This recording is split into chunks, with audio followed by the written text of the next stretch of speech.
আসসালামু আলাইকুম রহমতুল্লাহ। বন্ধুরা, আজকে আমরা এলাজুল আমরাজের সূচিপত্রগুলো দেখাইতে চাচ্ছি। আসলে এই বইয়ের মধ্যে আমরা কী কী বিষয়গুলো নিয়ে আলোচনা করেছি। প্রথম অধ্যায় জিনের রুকিয়া, রুকিয়ার রোকনসমূহ, রুকিয়া করার জন্য কী কী কাজ আপনার জরুরি, এই বিষয়গুলো নিয়ে আলোচনা করা হয়েছে। রাকির শর্ত সমূহ, যেই ব্যক্তি রুকিয়া করবে, রুগী দেখবে, তার মধ্যে কী কী গুণ থাকা লাগবে, কী কী শর্ত থাকা লাগবে, এটা নিয়ে আলোচনা করা হয়েছে। যে এক নম্বরে পূর্ণতা ও আল্লাভীতি থাকা লাগবে, 2 নম্বরে বিশুদ্ধ আকীদা থাকা লাগবে, 3 নম্বরে দৃঢ় বিশ্বাস ও নেক নিয়ত থাকা লাগবে।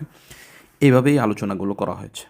এরপরে রুকিয়া দ্বারা ফায়দা পেতে কী কী জিনিস জানা জরুরি, এই বিষয়গুলো নিয়ে আলোচনা করে। 1 নম্বরে পবিত্রতা ও ক্যাবলামুখী হওয়া, 2 নম্বরে আছে 3 নম্বরে অন্তরে কী উপস্থিত থাকতে হবে, জিনের অবস্থা জানা, 5 নম্বরে উচ্চ আওয়াজে রুকিয়া করা।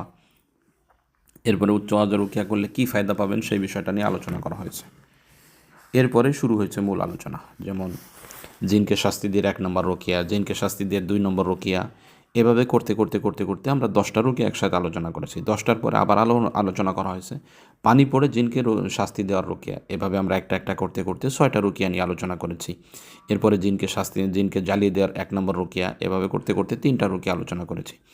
এরপরে যে নসিহাতগুলো রুকিয়া রোগীদেরকে দিতে হবে, যেই জিনিসগুলো জিন্নাতেরা ভয় পায়, এই কাজগুলো যদি রুগী করে তাহলে জিন্নাতেরা রোগী থেকে অটোমেটিক দূরে থাকবে।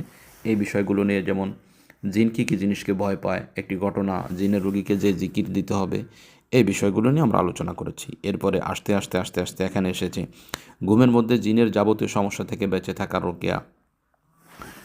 এরপর আলোচনা করে যে সমস্ত রোগীর বারবার হাই ওঠে তাদের জন্য রুকিয়া, যে কোনো চিন্তা পেরেশানি দূর করার রুকিয়া, ঘুমালেই যাদের জিনের সমস্যা হয় তাদের জন্য রুকিয়া, জিনে কি মানুষের শরীরে প্রবেশ না করে ক্ষতি করতে পারে, এ ব্যাপারে একটা দালিলিক আলোচনা এবং তার রুকিয়া, বদনজরের রুকিয়া, জাদুর রুকিয়া, হিংসা এবং বদনজরের রুকিয়া, জিনের সমস্যা সমাধান করতে রুকিয়া, জিনের কারণে নিঃশ্বাস বন্ধ হলে করণীয়, জিনের রুগীদের এই সমস্যা কিভাবে করে জিন্নাতেরা, এই বিষয় নিয়ে আলোচনা করা হয়েছে।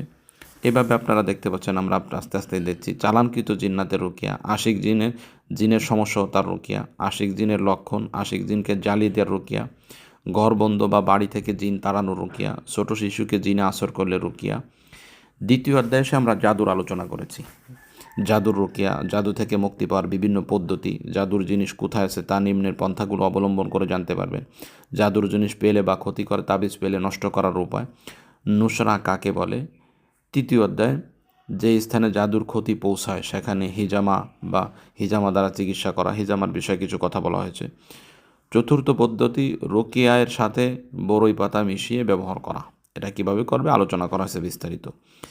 স্ত্রীর সাথে বন্ধন হওয়ার চিকিৎসা, স্বামী বা স্ত্রী সহবাসে অক্ষম হলে বা চাহিদা না থাকলে রুকিয়া, স্বামী স্ত্রী সহবাসে অক্ষম হলে বা চাহিদা না থাকলে 2 নম্বর রুকিয়া, স্বামী স্ত্রীর মধ্যে বিচ্ছেদের জাদু করা হলে রুকিয়া, প্রেমে আসক্ত করার জাদু করলে রুকিয়া, অবৈধ সম্পর্ক ভাঙার রুকিয়া। এই রুকিয়া পাঠ করলে রুগীর অবস্থা কেমন হবে সে বিষয়ে একটা দালিল লেখা আলোচনা করা হয়েছে।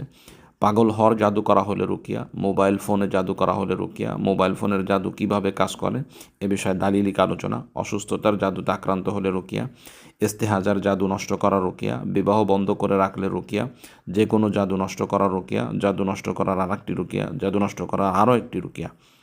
3 নম্বরে গিয়ে বদনজরের বিষয়গুলো নিয়ে আলোচনা করছে, বদনজরের রুকিয়া শেষ অধ্যায়। এখানে বিভিন্ন চিকিৎসা নিয়ে আলোচনা করা হয়েছে। দাঁতের ব্যথা হলে রুকিয়া, কোরআন শরীফ অন্য সব এলেম মুখস্থ করা রুকিয়া, সূরা ফাতিহা দ্বারা রুকিয়া, উম্মাদ রোগের রুকিয়া, দোয়া এবং তাওয়াক্কুল, মাথা ব্যথার রুকিয়া, যে কোনো ব্যথা দূর করতে রুকিয়া, আমার পরীক্ষিত ব্যথা দূর করার একটা পন্থা, সিজদার মধ্যে যা চাবে তা পাওয়ার রুকিয়া, চোখের রোগে রুকিয়া, সহজে বাচ্চা ভূমিষ্ঠ হওয়ার রুকিয়া, স্বামী স্ত্রীর মধ্যে মহাব্বত বৃদ্ধি হওয়ার রুকিয়া, জিনের আসর করলে শক্তিশালী রুকিয়া, কারো প্রেমে আসক্ত হলে মুক্তি পাওয়ার রুকিয়া, কোনো ছেলে বা মেয়ে প্রেমে পড়লে নবীজি সাল্লাল্লাহু আলাইহি সাল্লাম কী করতে বলেছেন সেই বিষয়ে একটা দালিলিক আলোচনা। জিনে আসর করলে চমৎকার একটি রুকিয়া, অনেক রোগীর শরীরে জিন হাজির হওয়া, জিনদের থেকে আমরা এমন কিছু কথা শুনি যে বিষয়ে একটা দালিলিক আলোচনা করা হয়েছে। লা হাওলা ওয়ালা কুওয়াতা ইল্লা বিল্লাহিল আলিয়্যিল আযীম একটা চমৎকার রুকিয়া। ইফরিত জিন থেকে মুক্তি পাবে আয়াতুল কুরসি রুকিয়া দ্বারা। মানুষ ঘর থেকে জিন তাড়ানোর রুকিয়া। রাতে ঘুমালে যারা চিৎকার করে তাদের জন্য একটা রুকিয়া, যে রুকিয়া দ্বারা রাকি নিজের হিসার করবে। যে কোনো রোগের জন্য কোরআনের বিশেষ রুকিয়া, প্যারালাইসিস রোগের জন্য রুকিয়া, শরীরের মধ্যে পোকার মতো হাঁটা চলা অনুভব করলে রুকিয়া, কুষ্ঠরোগের রুকিয়া, চর্মরোগ হলে রুকিয়া।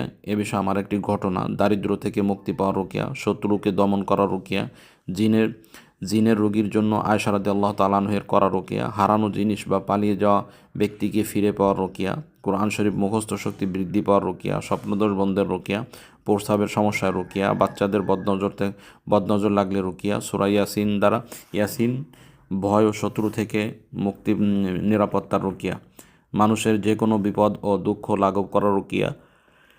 এইভাবে করতে করতে আমরা শেষ পর্যন্ত আলোচনা করেছি। আলহামদুলিল্লাহ, এই বইটির পিডিএফ এখন আমাদের কাছে পাওয়া যাচ্ছে। যেই সমস্ত বন্ধুরা পিডিএফ নিতে আগ্রহী, অবশ্যই ডিসপ্লেতে দেওয়া নাম্বারে যোগাযোগ করে আমাদের সাথে যোগাযোগ করে 300 টাকা নগদ বা বিকাশে পাঠিয়ে আপনি বইটি সংগ্রহ করতে পারবেন।